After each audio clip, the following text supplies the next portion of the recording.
আমার চিনেননি আপনি? আমি চিনি আপনার গজল শুনলাম ঈদগার ওয়াজের সময়, আমি আপনার স্টেজের সামনে তো বসা ছিলাম। যে গজল আপনি কইছেন উপায় লাইছেন আপনি এমপি লে আমি এমপি আলহামদুলিল্লাহ। আপনি এমপিটা হইলে মনে করেন সামসা গামসারা চালাই তো গেটের ভিত্তি যায় ভাই পরে আসেন 1 ঘন্টা পরে।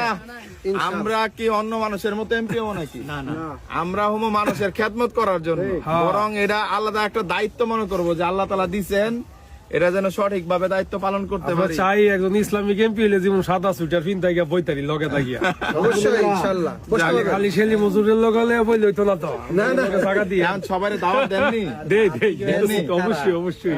কিসের দাওয়াত দেন? হাত পাকা মানে আল্লাহ যদি মাঠও রাখে, দোয়া করি মাঠও থাকেন সুস্থ হবে। নির্বাচনটা যদি আল্লাহ দেয় তাহলে দেখা যাক কি হয়। কি মনে করেন পাস করতে পারবো? আল্লাহ যদি করা, আমরা তো মনে করি ইসলাম যখন কায়েম হবে তো সবাই তো ইসলামের পক্ষেই চলে যাবে। ইসলাম তো দরকার, দিনের দায়ী হিসেবে তো সবাই কবুল করতে পারলাই। আলহামদুলিল্লাহ, দোয়া চাই। হ্যাঁ, বাসার সবাই ভালো তো? আলহামদুলিল্লাহ, দোয়া চাই। হ্যাঁ, আসেন আমার বাড়িতে এসে বেড়াই।